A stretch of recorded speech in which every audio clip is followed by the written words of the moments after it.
82% of Kenya's reported cases of COVID-19 have been in respect of residents of the Nairobi metropolitan area, and B, that 14% of Kenya's reported cases of COVID-19 have been in respect of residents of Kilifi, Kwale, and Mombasa.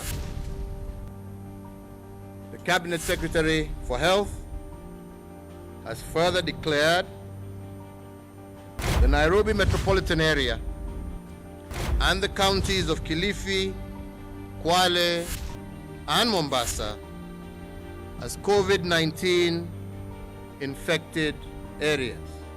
There shall be cessation of all movement by road, rail, or air in and out of A, the Nairobi metropolitan area, and B, the counties of Kilifi, Kwale, and Mombasa.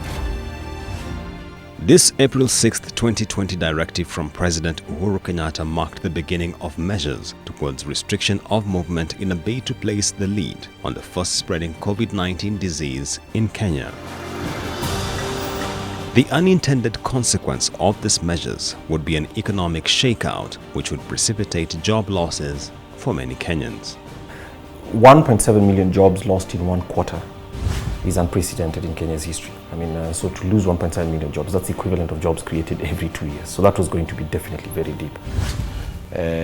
Nairobi and Mombasa were at the highest incidence of outbreak.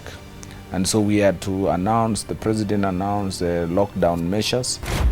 Data from the Kenya National Bureau of Statistics indicates that between March and June 2020, over 880,000 jobs were lost as the economy took a beating from the spillover effects of the COVID-19 pandemic. The worst affected by this shakeout were persons aged between 20 years and 29 years, where the unemployment rate surged to 22.25%, up from 10.1% just 3 months earlier. But it wasn't just individuals who were adversely hit by the pandemic.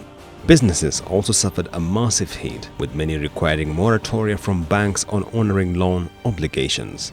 By the close of 2020, more than half of Kenya's banking sector loan book had been restructured. The regulator came in very strongly to support the banks to be able to support the economy during the difficult times of the COVID-19. So some of the prudential guidelines, for example, are relaxed to enable banks to be able to extend accommodation to their borrowers. No wonder banks have been able to restructure almost 50% of the total portfolio. Faced with the labor market hemorrhaging jobs in the hundreds of thousands and businesses struggling to stay afloat, the government had to step in and attempt to steer the economy into a soft landing. The state activated a cash transfer program. Disbursing the National Treasury indicates 250 million shillings every week to the emerging class of vulnerable Kenyans.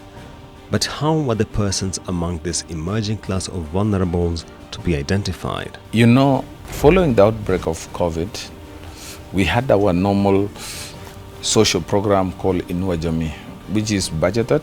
We have registered those people, we've given them the social cards, they have been receiving this money every month.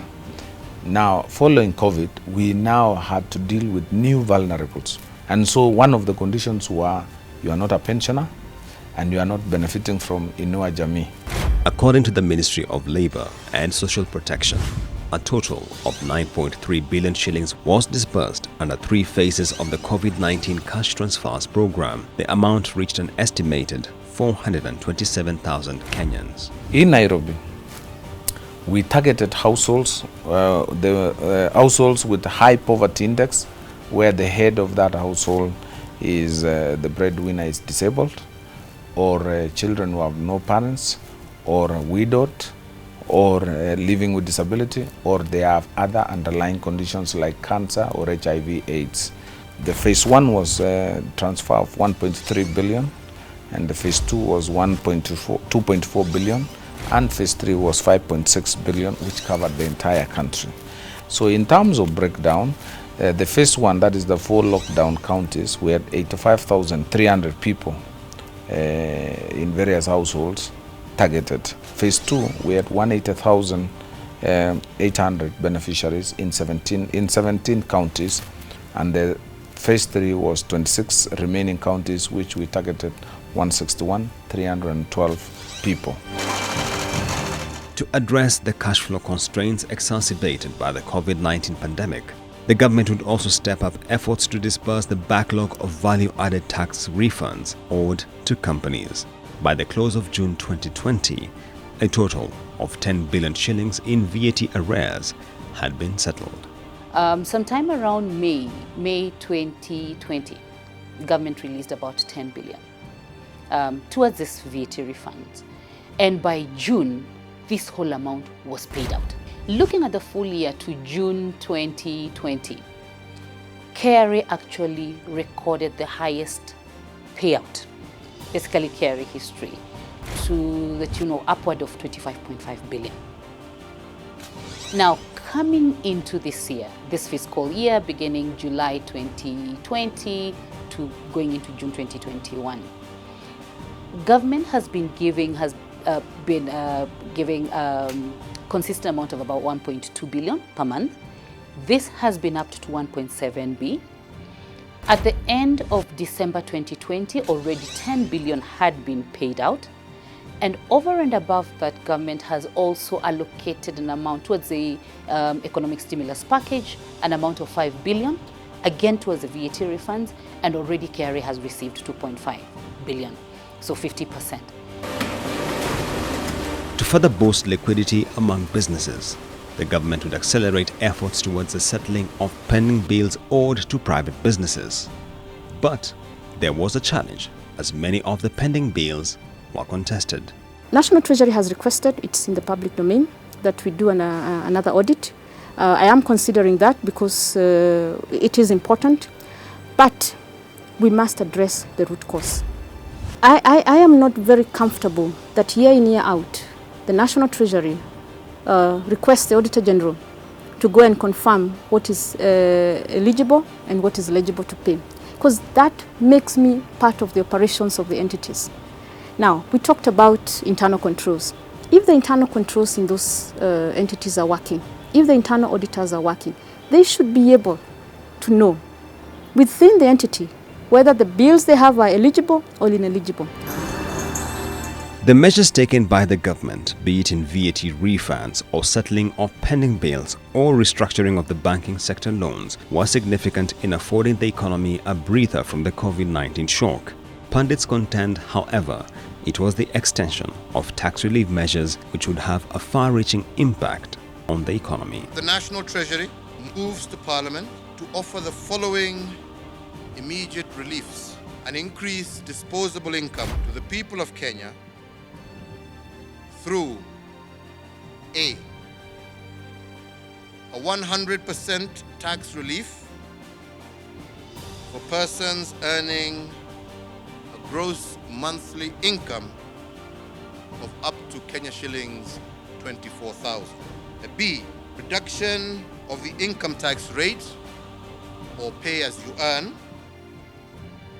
from its current maximum of 30% to 25%. C, a reduction of resident income tax or corporation tax from 30% to 25%. D, a reduction of the turnover tax rate from the current 3% to 1% for all micro, small, and medium enterprises. I'm not too sure that 100 billion in total over 6 months could create as much of a boost as these tax cuts certainly created. So I think it was more of a tax cuts. But in fact, I think the tax cuts helped much more than the petty amount. The tax cuts were reversed effective January 1st, 2021, What's more, the government went ahead and introduced new taxes, the minimum tax and the digital services tax, as well as revising the tax bands. Opinion remains divided as to whether the government made the right call through this move.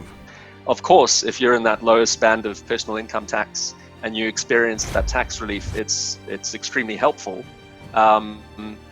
But Kenya's poorest households don't earn enough to be paying that personal income tax, so they didn't experience any direct relief from that measure.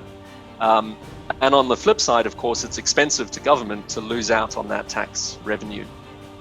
So we do actually think it's appropriate that as soon as the economy is recovered sufficiently to be able to reabsorb some of those revenues flowing back to government, we do think it's appropriate that government essentially normalize taxes back to what they were pre-crisis. Certainly withdrawn prematurely. Certainly withdrawn prematurely. In fact, in my view, those tax cuts gave the impression that, gave the opportunity for businesses to breathe, people, because of the shocks, to support many more, because in Kenya one wage supports many more people than in other places. So actually it was the multiplier, in my view, as opposed to the physical spending part. It was withdrawn too early. I think in 6 months, just like its effects were, and not just withdrawn. This is the wicked part about government. It actually played a trick by bringing in even more taxes, just as recovery was taking place.